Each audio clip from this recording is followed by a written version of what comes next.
Hey everybody, what's up? I'm back with a new microphone and I'm ready for more Battalion Wars, and I hope you are too, because this next mission is one of my favorites for how utterly broken it is. It's the first level set in the Dune Sea, which is going to be a series of desert levels compared to the tundra that we've had to deal with. Get it? Tundra. Tundran territories. Well, forget tundra.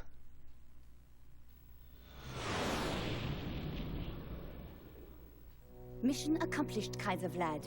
We have swept destruction upon both our enemies. Excellent news, Countess Ingrid.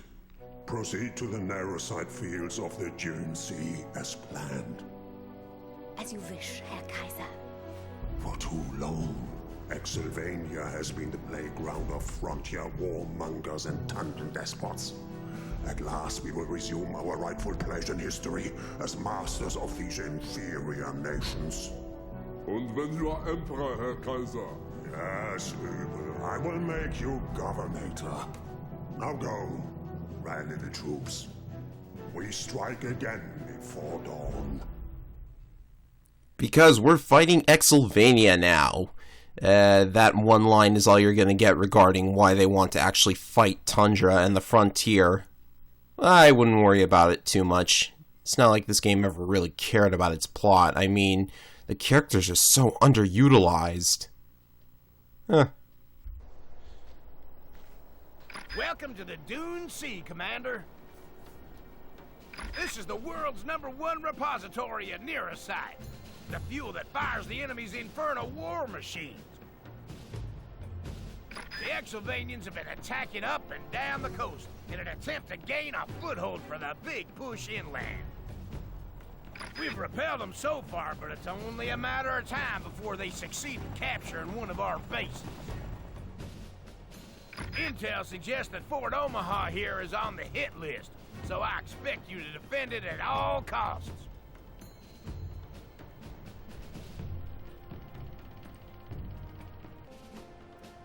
First things first, however, we have another unit. This is the heavy recon. It's a slightly slower and slightly heavier recon. Unfortunately, that's pretty much it. While I appreciate the recon getting a small power boost, this unit is so completely redundant that they actually took it out of the sequel. I suppose it wouldn't have been that redundant if, say, it could shoot bazookas, but, you know, too little too late now, huh? Gonna see some rather silly recon action from it though, because this thing loves to bounce around, even more so than the light recon did. Anyhow, we're defending a fort from these Exylvanian grunts here. They're just going to start with some rifle grunts and work their way up from there. One thing I want to mention about Exylvania in particular though is that, like with Tundra, their units are a teensy bit different from the Frontier units, only more so because, in their case, their units have been renamed and reskinned completely. You'll see what I mean. Their bazooka veterans are called rocket troops for some reason, and their flame veterans are actually carrying acid gas throwers instead of flamethrowers, and they'll be called acid gas units. Pretty sure a couple are going to come out of this transport copter, as a matter of fact. Speaking of transport copters, why is that one displaying a little sparkle in the sky above where it's going to land? Oh well. So yes, as stated, acid gas. Now, I don't know if it's Exylvania in particular, but these guys can actually do a number against certain vehicles. Or maybe that's just a property of the vehicles itself. Later on, they'll be packing anti-air veterans. Only the Exylvanian anti-airs are called ACAC troops, which is pretty much the same thing. Although, can't really count on a 12-year-old to know what ACAC even is. So this is a defense mission, and they're actually going to give us a couple minutes, a minute or two to set up our defenses, basically, before the enemies start piling in. Unfortunately, because this is a defense mission, it's completely broken. And very soon I'll be showing why. But first we have to position the two artillery units so that they can shoot. Oh, how did I switch the bazooka veteran there? I wanted the artillery unit. Why don't you drive Anyhow, we're going to place the 2 artillery units so that they can shoot down that little hill at the front entrance to the fort. There are multiple entrances to this fort, 1 in the back, 2 in the sides, etc. Of course, the enemy never actually tries to use the multiple entrances to its advantage. Then again, even though if they did, I'm going to execute the incredibly complex and intriguing strategy of hole everyone up in the circle around the flag. That's the entirety of my strategy. Show us how it's done. Because if you split up your units and spread them out, they're actually weaker individually than they are as a group. And while there are 4 MG bunkers around the map, which are static guns, you could, in theory, put your rifle guns into them, but as I'm going to demonstrate right here, because I figure I should for the moment, even though it's a pretty powerful machine gun, you can't really aim anywhere. I mean, you can't aim directly below the bunker, which is a huge blind spot. You can barely see, and, you know, even if the AI is using it, they're still going to, like, get blown up, because what these rocket troops here will do is that they will circle around the bunker and start firing at it. At least they'll fire at it while they're on their way to the flag, which is what they're aiming for right here. Also, I have no idea why I don't just switch to the heavy recon and run them all over. The acid gas veterans are probably the biggest threat here because, you know, you have so many infantry, and if you want that really good technique score, you don't want to lose too many of them. I suppose it would have been at least a little bit more challenging if they sent in more tanks. I mean, we gotta use those bazooka veterans for something, right? Well, actually, 2 tanks are going to appear right here. You can see the artillery shooting at them long before they're getting even close. Man, I love artillery units. They're so good. I mean, look at this. Watch this right here. Oh, look at that guy. The artillery shots actually made him flip upside down. I actually feel kind of bad for that tank. Oh, I love this game. I legitimately do like it, even though it's very easy to circumvent about 99% of the difficulty, except in the final few stages, which I'm still trying to get an S rank on, by the way. So I'm just gonna re-raise the flag here while these guys talk a little bit about how there's going to be a bunch of bombers approaching. I'm not scared of this at all. Now, come to think of it, in the sequel, a cutscene that you could have skipped would have handled all of this dialogue right here, because nothing is happening while they're actually talking. Though I suppose if there was a cutscene, it would have to actually interrupt gameplay. And I have nothing interesting to say while this transport copter airlifts us our second new unit of the level. This is an anti-air vehicle. As you might expect, it shoots down air units, and it's a vehicle. It's actually more powerful than the freaking missile veteran, which is saying a lot. And we're going to use it to blow up all of the transport copters before they can unload their units. Yes, by positioning your anti-air vehicle on the beach, you have broken the level's difficulty in its entirety. The only risk of using this incredibly simple strategy is that if a transport copter lands, you run the risk of the anti-air vehicle being destroyed. As a matter of fact, when these 2 transport copters come in, you want to destroy the one on the left because it has acid gas units in it. Acid gas units, for some reason, are able to wreck the anti-air vehicle. The other transport copter just has rifle grunts, and those are pathetic. And right after the transport copters comes in a wave of bombers. If you don't know what a bomber is, then you have clearly never spammed bombers in Advance Wars, because that's what the enemy is going to attempt right here. And they promptly get shot down because, you know, it doesn't matter how many bombers she has. If I shoot them down before they get to me, who even cares? I suppose I should mention that the anti-air vehicle does take a rather hefty amount of damage from bombers. Oh, and that transport copter has rocket units in it. That would be a threat if I hadn't shot it down. So that's all of the bombers, right? Mission over? Wait. Oh, there it is. I guess one of them managed to sneak past me. Oh well.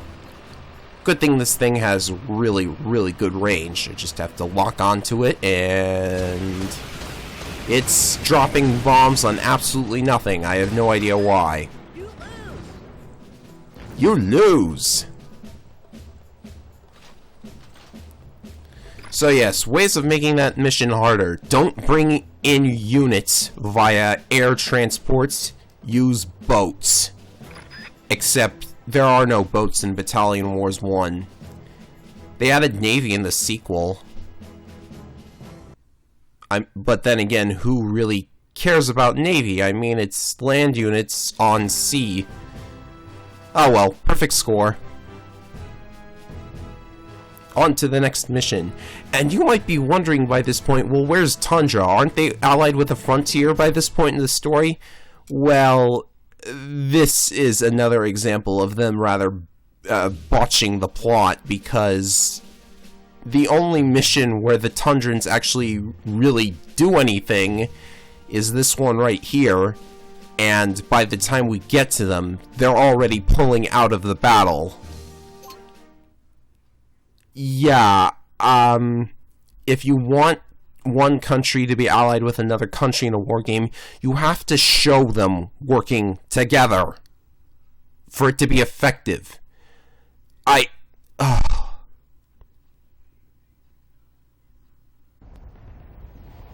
Dune Sea campaign is moving fast, Commander.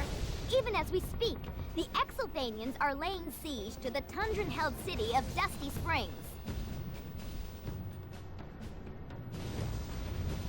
Brigadier Betty, can our frontier allies assist us in resisting the invaders until we are ready to evacuate?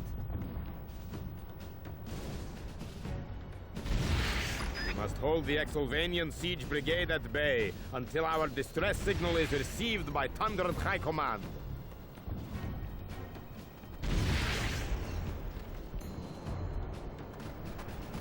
We'll be glad to assist, Marshal. There is a frontier battalion in the area. I'm sending it to you right now. I should apologize in advance because this mission is going to be woefully long. It takes up about 13 minutes of this 25-minute video, which is rather unfortunate because it's completely boring for most of it. Don't worry, I'm sure we can make it interesting somehow. Maybe. There's a couple of Exylvanian artilleries coming up here. They are firing at Tundran forces. You have to protect all of the Tundran infantry in this level. If they all die, the game is over. Yeah. Fortunately, they're capable of fighting back themselves as well as any other AI unit, which means you should be very afraid. Nah, I'm just kidding. This isn't too difficult. Although I have to say, they pull out a lot of stops to get rid of them. For instance, coming up on this group of Tundrans right here are a bunch of rifle grunts and some gunships. Good thing we have 2 anti-air vehicles in this level. Kuju, did you not playtest your game? Do you know how easy it is to wipe out gunships with an anti-air vehicle? Do you? I don't think you do. All you have to do is point underneath the gunship and push Y. Then they're doomed. Well, as soon as the anti-air vehicles get here anyways. There they are right now. I suppose it's worth saying that they are slower than your infantry, so if you're commanding your entire battalion with a Y button like that, you have to keep in mind that the vehicles are going to wind up in the back, which in most cases you don't want. There's 2 bridges here. On a failed attempt, I decided to make the best of it by exploring the level a little. There are some giant purple rocks across these bridges, which I guess are supposed to be the Nero site everyone's whining about.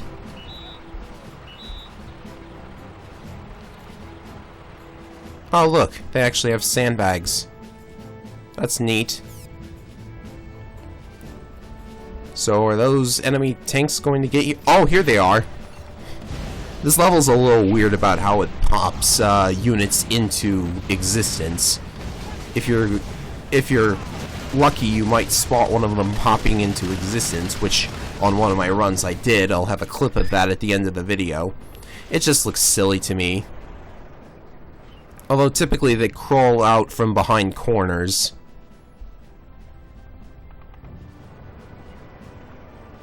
Oh, and there's also a bunch of jerry cans spread out throughout the level in case you need a health pickup for your tanks, as if the level wasn't easy enough.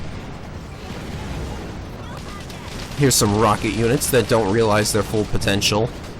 Here's some gunships which are going to get shot down the instant they approach.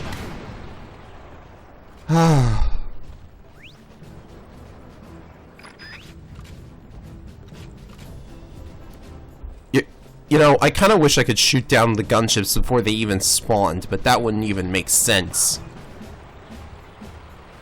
Get out of my way there.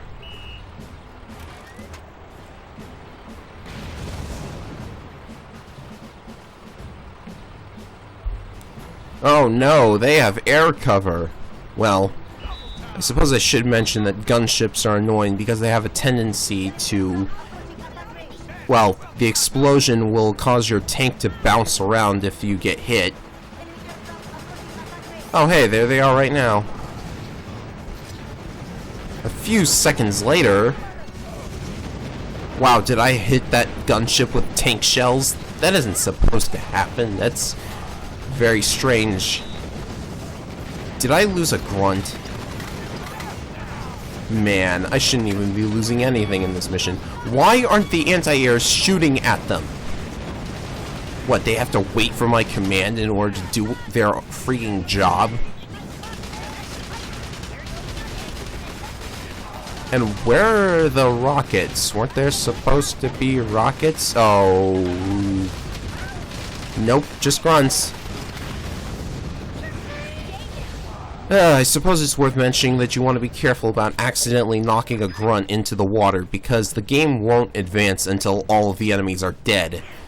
And if something falls into the water, he's actually going to waste your time swimming back onto land. That'll take forever. Why was swimming in this game again? It serves no purpose. Swimming makes you vulnerable. It's not sneaky either.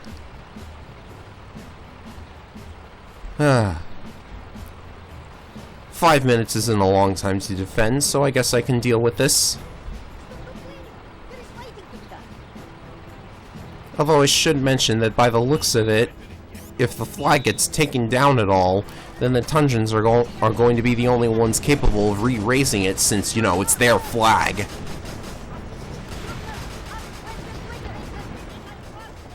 Oh look, is that a T-copter? Oh, I'm sorry, it was shot down, so it's technically not there anymore. I didn't shoot that one down in time, though, because I didn't notice it was there. You know, in fact, come to think of it, they fly in all of their infantry, but there's heavy tanks coming in from around the corners. So, why risk flying them in? I mean, you know... by now, well, I assume he knows by now that I have anti-air vehicles. So why risk your infantry getting shot down by flying them in? I don't understand this, enemy, Exylvania.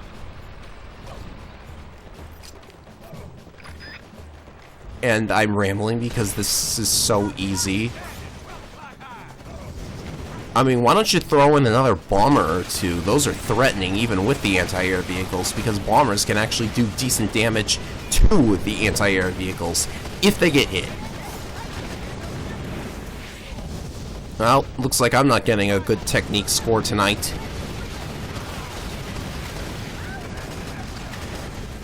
Then again, rifle grunts are... Oh, I lost a flame veteran.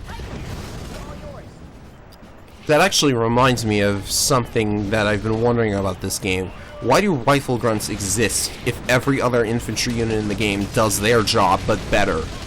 Even the flame veterans do the rifle grunt's job better.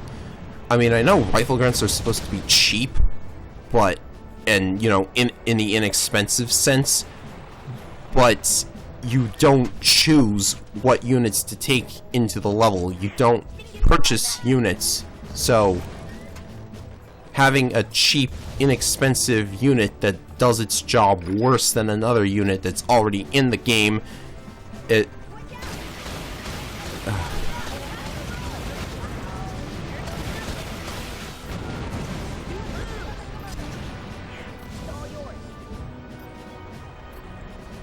Not to mention that they're not exactly putting pressure on me by forcing me to use the rest of my units. You know, I bet I would have gotten an S rank on this map easy enough if I had just left all of my infantry back at the beginning of the level. That's another flaw in this game. It's oftentimes better to not risk getting your units destroyed by simply not using them at all. If you care about rank anyways, you might if you're trying to get the bonus levels.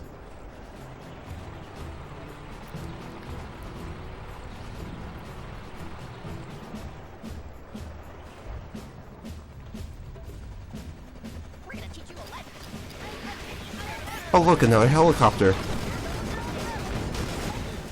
I think that one managed to live even less long than the...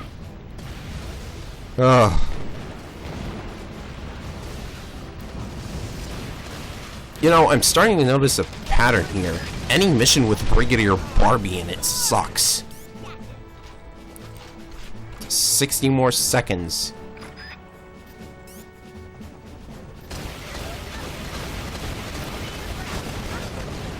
Dialogue implies that the enemy is going to throw everything they have at us. Can we expect them to back this up in the gameplay?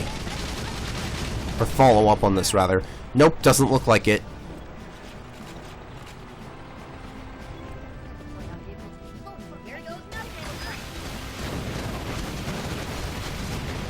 I swear that heavy tank popped into existence because the instant it showed up, everyone instantly started shooting at it.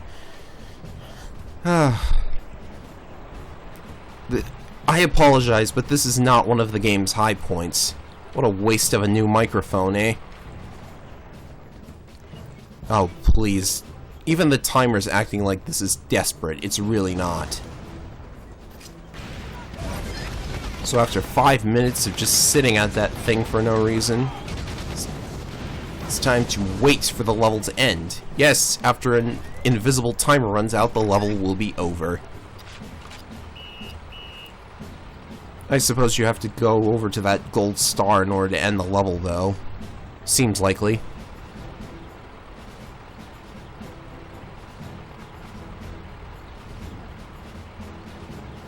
Of course, there's going to be a bunch of other units.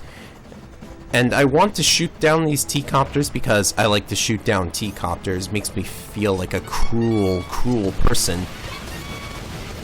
Oh, on second thought, my anti-airs were close enough. I was thinking of another attempt. Also, I hit a T-copter with my tank shells again. And I'm pretty sure the jerry can it dropped is low enough that I can pick it up with a heavy tank. If I'm lucky, but I didn't actually pick it up anyways. It's weird. Air units can actually pick up jerry cans dropped by ground units, even though it's a little nonsensical. Well, I guess it's not nonsensical, but... It just seems like it shouldn't happen, but it actually does.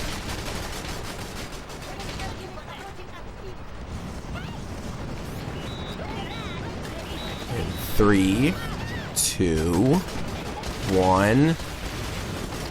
Any moment now.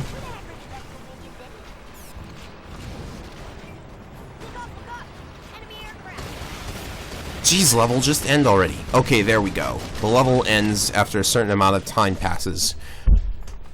That is the end of this stage and this session of gameplay. I think I told you before, Marshal Nova. You can call me Betty. You are safe for now, but soon you will learn that there's no escape from my righteous vengeance, my fleeing Tundran foes. If it seems like it was pointless to include that cutscene, I should point out that it actually sets up the second bonus level rather well. Look forward to that one. It's a lot more enjoyable than this long mission was. I guess I'm happy for the new high score at least.